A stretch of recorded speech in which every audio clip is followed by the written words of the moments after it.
नमस्कार.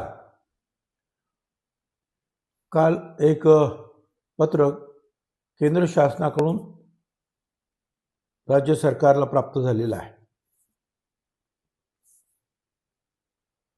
आणि त्या पत्राद्वारे भारत सरकार पेट्रोलियम आणि नैसर्गिक वायू मंत्रालय नवी दिल्ली यांनी व्यापारी LPGच्या म्हणजे कमर्शियल LPG व्यापारी LPGच्या वाटपा संदर्भात सर्व राज्ये आणि केंद्रशासित प्रदेश यांना सूचना दिलेल्या आहेत. त्या सूचना अशा आहेत की 18 मार्च 2026 रोजीच्या केंद्र शासनाच्या पत्राप्रमाणे PNG विस्तारासाठी व्यवसाय सुलभता सुधारण्याच्या आधारे राज्याला आधीच पहिल्यांदा 20 आणि नंतर 10 असे 30% वाटप मंजूर करण्यात आलेले आहे PNGच्या विस्तारासाठी. आता 23 मार्च पासून पुढील सूचना येईपर्यंत आणखीन 20% वाटप मंजूर करण्यात येत आहे. त्यामुळे संपूर्ण वाटप जे आहे हे 50% होईल. म्हणजे पूर्वी जेवढं मिळत होतं आपल्याला त्याच्या 50% हा कोटा आहे. परंतु हे वाटप जे आहे त्याच्यासाठी त्यांनी काही शर्ती टाकलेल्या आहेत. हा अतिरिक्त 20% वाटप जे आहे हे त्यांनी पुढील क्षेत्रांना द्यायचं आहे. त्यामध्ये हॉटेल, ढाबे, उपहारगृहे, औद्योगिक कॅन्टीन, अन्न प्रक्रिया, दुग्ध व्यवसाय, राज्य शासन किंवा स्थानिक स्वराज्य संस्थाद्वारे चालविण्यात येणाऱ्या अनुदानित कॅन्टीन्स, सामुदायिक स्वयंपाकघरे म्हणजे कम्युनिटी किचन्स, स्थलांतरित मजुरांसाठी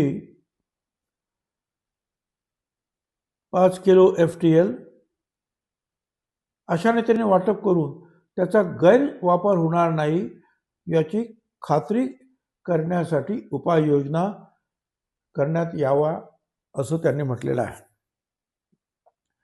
आता या सर्व व्यापारी औद्योगिक LPG जे ग्राहक आहेत, व्यापारी आणि औद्योगिक LPG, डोमेस्टिक नाही, स्वयंपाकाच्या बद्दल नाही म्हणत आहे हे पत्र. हे जे व्यापारी आणि औद्योगिक LPG ग्राहक त्यांना एकूण 50%तून LPG मिळण्यासाठी पात्र होण्यापूर्वी तेल विपणन कंपन्या ज्या आहेत भारत सरकारच्या, जसे HPCL असेल, OCL असेल, तिकडे नोंदणी करणं बंधनकारक आहे. अशा नोंदणी माझ्या मते बऱ्याचशा लोकांनी अगोदरच केलेल्या आहेत.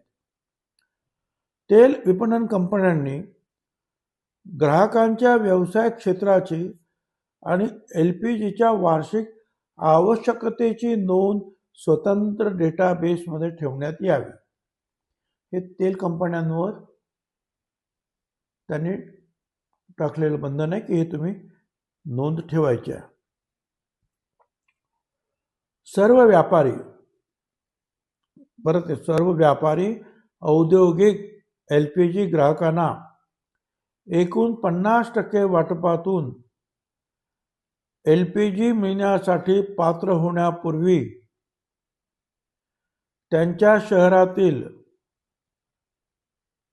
जिल्ह्यातील सिटी गॅस डिस्ट्रीब्युटर्स जे आहेत त्यांच्याकडे PNG साठी म्हणजे पाईप नॅचरल गॅससाठी अर्ज करणं व PNG प्राप्त करण्याच्या सज्जतेची स्थिती प्राप्त करणं बंधनकारक आहे.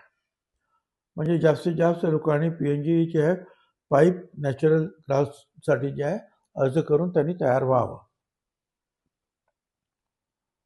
एकूण काय तर काही प्रमाणामध्ये जे आहे हॉटेल, ढाबे, उपाहारगृह, कॅन्टीन इत्यादींना जे आहे काही प्रमाणामध्ये हा LPG मिळणार आहे आणि त्यासाठी जे आहे त्यांनी ऑइल कंपन्यांकडे नोंद करायची आहे. जे आपले डिस्ट्रीब्युटर्स आहेत, गॅस डिस्ट्रीब्युटर, त्यांना सुद्धा त्यांच्यासाठी अर्ज करायचा, त्यांच्याकडे अर्ज करायचा आहे आणि PNG प्राप्त करण्याच्या सज्जतेची म्हणजे स्टेट ऑफ रेडीनेस स्थिती प्राप्त करणं. म्हणजे ठीक आहे, मला तुम्ही द्या, मी PNG गॅस आता घेतो आहे. म्हणजे अशा पद्धतीची जी आहे स्थिती प्राप्त त्यांनी ताबडतोब करावी. मी कालच सांगितलं, राज्यामध्ये केरोसिन वितरण करण्याची बाब सुद्धा शासनाच्या विचाराधीन होती आणि त्यामुळे आम्ही सर्व जिल्ह्यातील अधिकाऱ्यांना सांगितलेलं आहे, जे किरकोळ असतील हॉकर्स, केरोसिन वाटणारे, घाऊक असतील,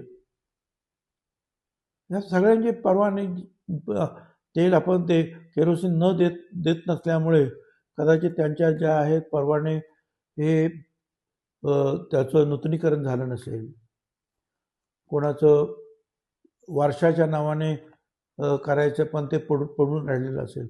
या अशा सगळ्या गोष्टी झाल्यात असं समजायचं, नूतनीकरण झालं असं समजायचं. विलंब झाला असेल तर ते शुल्क माफ.